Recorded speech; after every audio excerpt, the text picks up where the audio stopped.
Some people think they're broken, but they're not broken. They're more likely exhausted.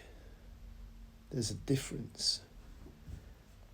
Because when your nervous system spends years in survival mode, your body stops prioritizing growth.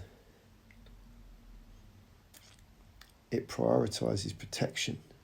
And eventually you become so adapted to tension that peace starts feeling unfamiliar.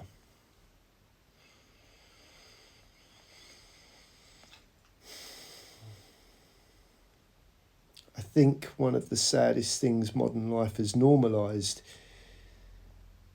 is permanent survival mode.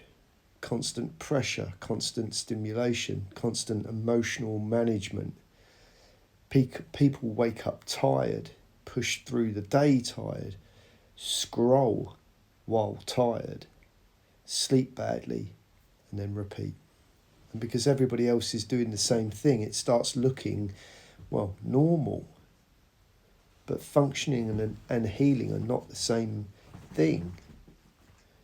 You can be productive and dysregulated at the same time. You can be successful and exhausted. You can look fine externally while internally your nervous system is screaming for recovery. And the body always keeps score eventually. Survival mode doesn't always look dramatic. Sometimes it looks incredibly functional. That's what catches people out. You still go to work, still pay bills, still answer messages, still show up. But internally, everything feels tight. Your breath shortens, your patience disappears quicker. You struggle to relax fully.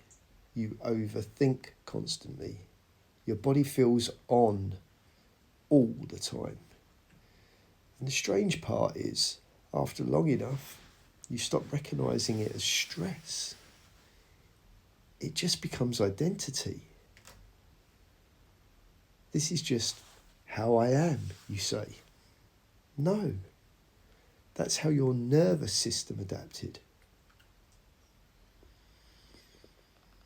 And adaptation is powerful. Human beings can adapt to almost anything. Chaos, noise, emotional inconsistency, pressure, overstimulation. But adaptation doesn't mean healthy. It just means familiar. And familiarity can trick people into staying inside environments that are quietly damaging them. Because survival mode often feels normal long before it feels dangerous. Your nervous system has one primary goal first: safety. Not happiness, not confidence, not fulfillment. Safety.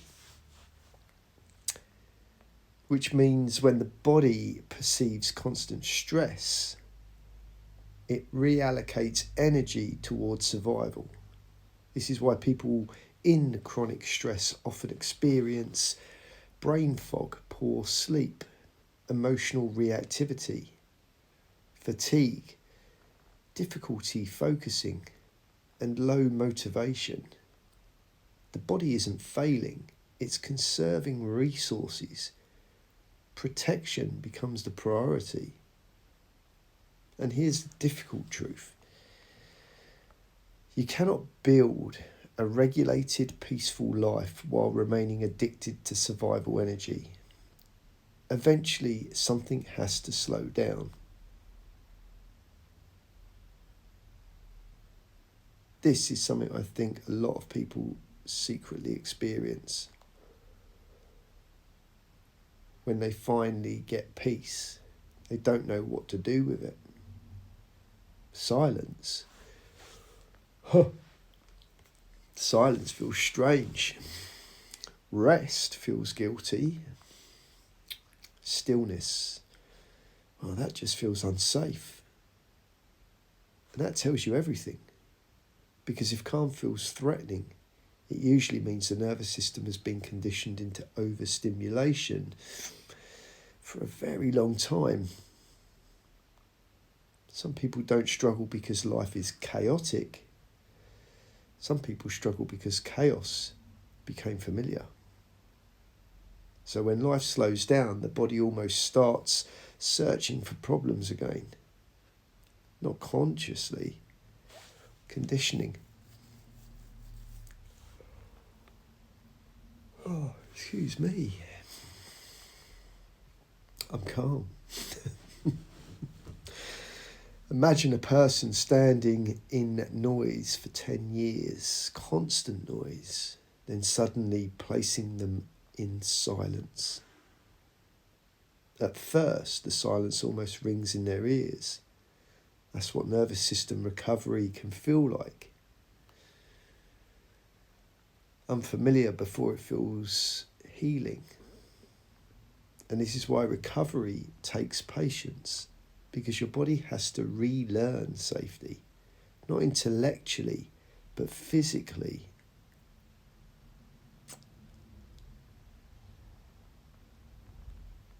This is another massive misconception. People think regulation is purely mindset, but survival mode lives in the body too. Breathing patterns, muscle tension, sleep quality, heart rate, hormonal stress response. You can't endlessly override biology through motivation. Eventually the body demands balance. And sometimes healing starts with very simple things. Walking, breathing slower, reducing stimulation, getting outside more, and creating those moments of quiet. Being able to sleep properly, and spending time around people who don't activate your nervous system constantly. That's a powerful one. Tiny changes repeated consistently. That's how regulation gets built. I honestly think there are millions of people walking around functioning in states of exhaustion they've normalised. And not because they're weak, because they adapted. They became dependable, resilient, hyper-aware, and always on. But deep down, their nervous system never truly relaxed. And eventually, the body whispers for recovery before it starts screaming for it. And that whisper might look like burnout, emotional numbness, brain fog, anxiety, irritability, and loss of motivation. And the inability to feel joy properly anymore. Not because the person is failing, but because survival mode was never meant to become a permanent lifestyle. Be truthful. And this part matters. Rest is not weakness. Recovery is not laziness. Slowing down is not failure. Modern culture glorifies constant output. But the nervous system doesn't care about productivity trends.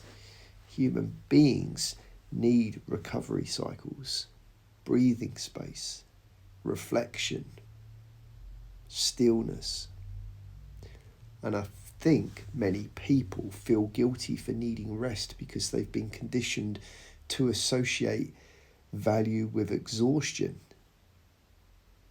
If they stop moving, they feel unproductive. If they rest, they feel behind.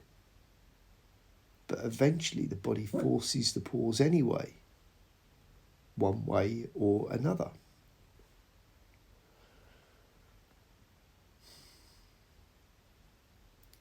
You cannot heal while living as though danger never stops. At some point, the nervous system needs evidence that the war is over, that it's safe to breathe again, safe to slow down again, safe to exit, or safe to exist without constant urgency. And maybe healing isn't becoming a completely different person. Maybe it's returning to the version of yourself that has existed before survival became your identity. You don't need to earn rest. You need it. And maybe the strongest thing a person can do sometimes is stop surviving long enough to finally recover.